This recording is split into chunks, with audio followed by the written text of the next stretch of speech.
Hi, happy Friday.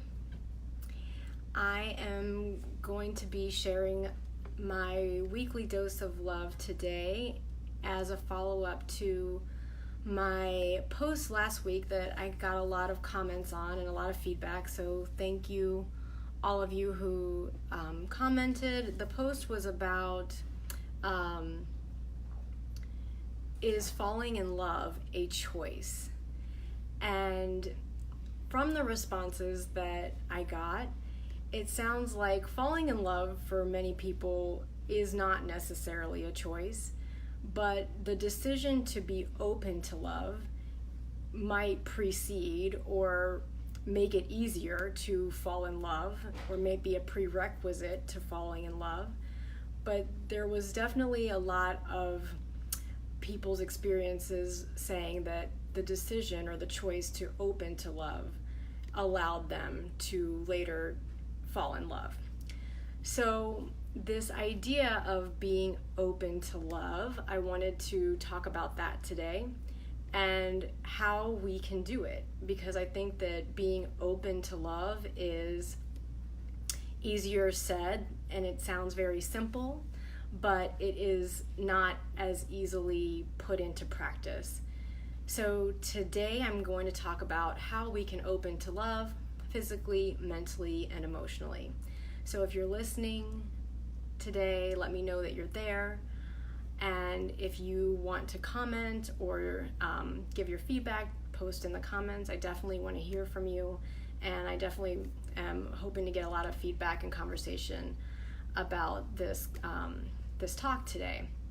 So before I get into how we can open to love mentally, physically, and emotionally, I want to discern between the emotional state of love, and my awesome professor, Janardhan Subedi, is constantly reminding me of this, that one of the ways that we describe love and know love is as a strong emotional state. And so I want to discern love as an emotional state from the second way that we talk about love and know of love, which is as a state of being. So for the way that I'm going to talk about love today, I'm actually talking about the second one, which is love as a state of being, and as a state of being compassionate, affectionate, and kind.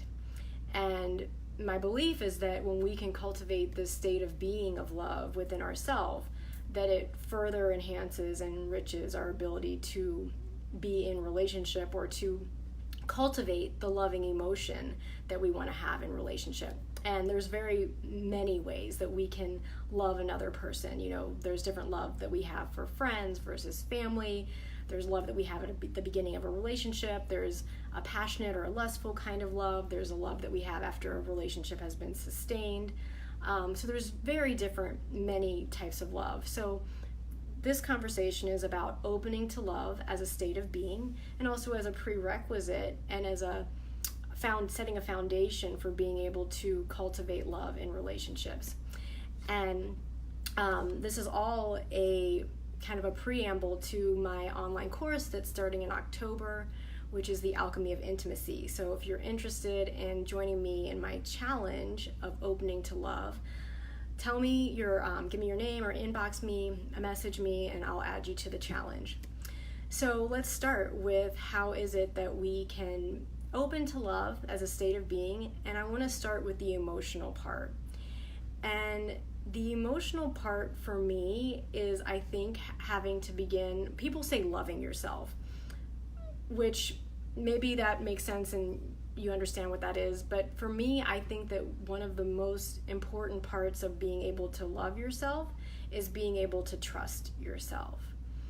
And when we're talking about love, we're often afraid of getting hurt by someone else, and we're vulnerable to other people's actions or what other situations might hurt us or disappoint us. But when we trust ourselves in the specific way that we trust ourselves, which is in our ability to manage and handle the emotions that would come up in an interaction or in a relationship or in a situation, that would allow us to be resilient, that would allow us to grow through the situation, that will allow us to evolve and, I would say, like, metabolize life. So this is what it means to trust yourself, is to trust that you can handle, manage, metabolize the emotions of any given situation.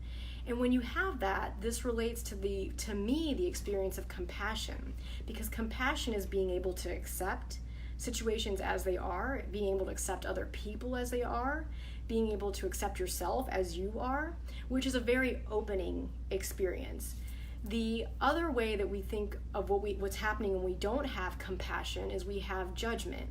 And judgment is a very constricting or restrictive experience where we're limiting or closing down what we want to experience or what we will allow ourselves to be able to feel. And so that's the opposite of what we want to be doing. We want to be cultivating compassion, and we cultivate compassion by being able to trust ourselves and our ability to handle, manage, and metabolize situations and the emotions that come from them. The second way that we can open to love is mentally. And mentally, we can think about the thoughts and the beliefs, and also I think visioning is a big part of the mental realm of opening to love. And so often when we think about love, we're like, oh, get out of your head and into your heart and, love everything and see peace everywhere. So I think that mentally opening to love, if you just open to love and you leave your head out of it, you would put yourself in a situation or make yourself vulnerable to a situation that could potentially be more hurtful than helpful. And so I think that part of opening to love on the mental sphere involves accepting the truth and the reality of the situation while also being able to experience situations on the heart level.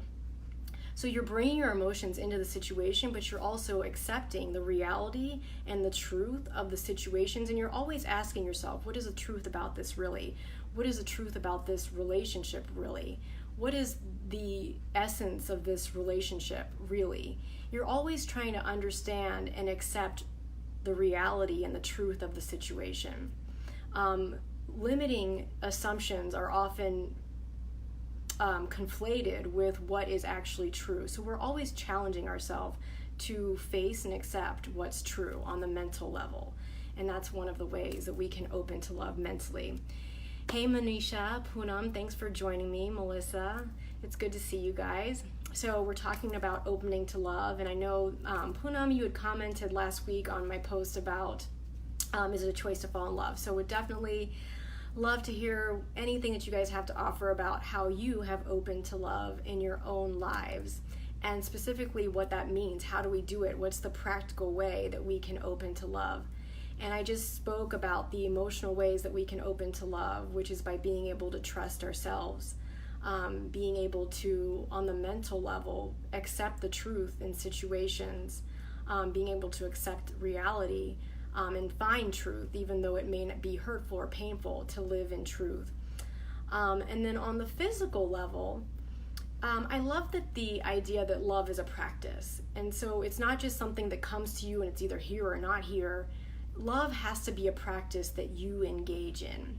And so if we take the emotion of love and what that feels like when we feel it, but more importantly, we're talking about love as a state of being, and a state of being compassionate, of being truthful, of being trusting. And when we take this affection and we take this kindness and we put it into action, this is what we have on the physical level of what it means to open to love. So what would it mean to start communicating this, to start acting this out, to start being love physically in your interactions, and even how you carry yourself through your life is the physical practice of opening to love. And so I actually like to add on one little cherry on top to the physical practice, which is that love is all around us in the emotional experience. It's available everywhere. There's many opportunities to connect to the experience of the emotion of love in our world around us. But if you're actually not looking for it, you won't be able to see it. So one of the first practices is that you have to keep your head up. You have to look for love where it exists to be able to see it, to be able to receive it. And then the second part is your actual posture.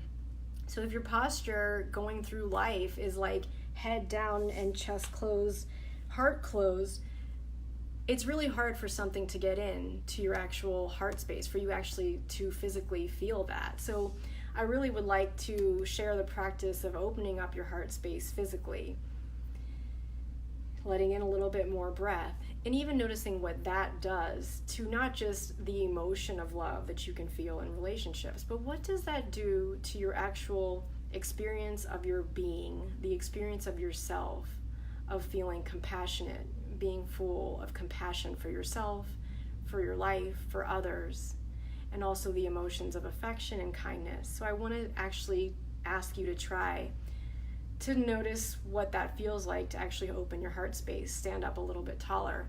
And the heart space actually goes all the way here into the throat, into the mouth and into the jaw. So you can even notice, like, when you start like gripping down on your teeth or like pushing your lips together, that all of this can start to close up.